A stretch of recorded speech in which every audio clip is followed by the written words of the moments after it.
কুল্লু নাফসিন যায়িকাতুল মউত। আসলে আজকে এমন একটি স্মরণসভায় আমাকে দাঁড়াতে হবে, এটি আমার কল্পনার মধ্যেও ছিল না। আমরা প্রত্যেকেই মানুষ এবং আমাদের জীবনের সবচেয়ে বড় সত্য হচ্ছে আমরা এই পৃথিবীতে চিরদিন থাকব না। আমাদের জীবনের কোনো নিশ্চয়তা নেই, কিন্তু একটি জিনিস নিশ্চিত যে আমরা একদিন মারা যাব। মহান রাব্বুল আলামিনের সেই নিজামের অংশ হিসাবে মকসুদ ভাই আমাদেরকে ছেড়ে চলে গেছেন। মকসুদ ভাইয়ের এমন চলে যাওয়া আমাদের কারোরই কাম্য ছিল না। আপনাদের হয়তো একটু সময় আমি নিয়ে নেব, আপনারা ক্ষমা সুন্দর দৃষ্টিতে দেখবেন।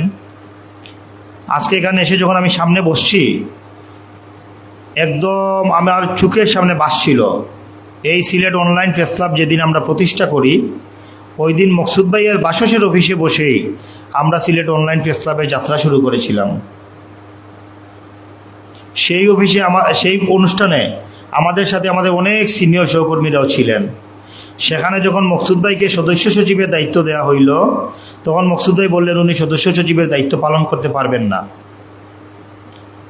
আমি খুব জোরাজুরি করলাম উনাকে, মকসুদ ভাইকে বলেন আমি সদস্য সচিবের দায়িত্ব নিতে পারি যদি তুমি দায়িত্ব আমার পালন করো। মকসুদ ভাইকে কথা দিয়েছিলাম যে আপনি দায়িত্ব নেন সদস্য সচিবের, যত কাজ আপনার প্রয়োজন সব আমি করব। পরবর্তীতে যখন আমরা প্রথম পূর্ণাঙ্গ কমিটি করি, আমরা যখন মকসুদ ভাইকে বললাম আপনি সাধারণ সম্পাদকের দায়িত্ব নেন, ঠিক একই কথা মকসুদ ভাই বললেন। আমি আবারও বললাম যে আপনি সাধারণ সম্পাদকের দায়িত্ব নেন, আমি সহ আমরা যারা আছি সবাই আপনার কাজ করব। সিলেট অনলাইন প্রেস ক্লাবে আমরা যখন আহ্বায়ক কমিটি করি, তখন আহ্বায়ক কমিটির পরেই অনেক সহকর্মী কিন্তু আমাদের সাথে আর যোগাযোগ রাখেননি, অথবা আমাদের ছেড়ে চলে গেছেন, এই প্রেস ক্লাবের সাথে আর সম্পৃক্ত তা রাখতে চাননি।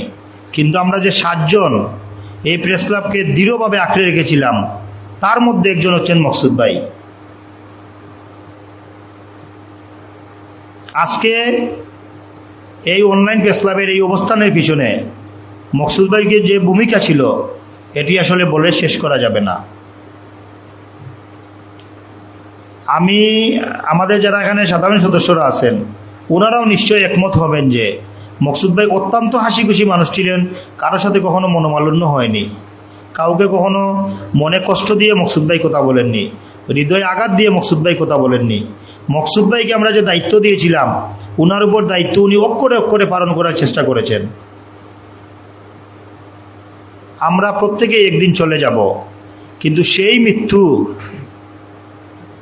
মৃত্যু হচ্ছে উত্তম মৃত্যু, যে মৃত্যুর পরে লোকজন আমাদেরকে নিয়ে ভালো ভালো কথা বলবে।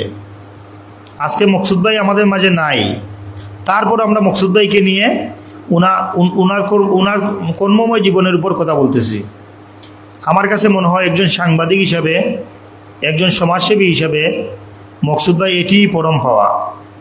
মকসুদ ভাই শুধু সাংবাদিক ছিলেন না, একবার মনে আছে গুলজার ভাইও ছিলেন। আমরা একটা ইফতারের অনুষ্ঠানে গিয়েছিলাম মকসুদ ভাইয়ের, সেখানে উনি প্রতিবন্ধীদের নিয়ে, বাক প্রতিবন্ধী, সম্ভবত বাক প্রতিবন্ধীদের একটি সংগঠন আছে মকসুদ ভাইয়ের, এরা সবাই মকসুদ ভাইকে একদম নিজের পিতার মতো, বড় ভাইয়ের মতো শ্রদ্ধা করে। মকসুদ ভাই এই বাক প্রতিবন্ধীদের সুসংগঠিত করেছিলেন, এদেরকে সমাজের মূলধারার সাথে নিয়ে আসার জন্য চেষ্টা করেছিলেন। একজন সাংবাদিক এবং একজন সমাজসেবক হিসেবে মকসুদ ভাই চলে যাওয়াতে আমাদের যে ক্ষতি হয়েছে, আমার কাছে মনে হয় না এই ক্ষতি কোনোদিনও পূরণ হবে। মকসুদ ভাই 2টি সন্তান রয়েছে, ওনার স্ত্রী রয়েছেন, ভাইয়েরা রয়েছেন। আল্লাহ পাক রব্বুল আলামিন যেন ওনার স্ত্রী, সন্তান, ভাই এবং আত্মীয় স্বজন সহ সবাইকে এবং আমাদের সবাইকে এই সুখ সওয়ার তৌফিক দান করেন। এবং আমরা সবাই আজকে মহান রাব্বুল আলামিনের কাছে দোয়া করব, কায় মনোবাক্যে আমরা আল্লাহ তাআলার কাছে চাইব আল্লাহ তাআলা যেন আমাদের এই প্রিয় ভাইকে জান্নাতুল ফেরদাউসের বাসিন্দা হিসাবে কবুল করুন। ধন্যবাদ সবাইকে। আসসালামু আলাইকুম।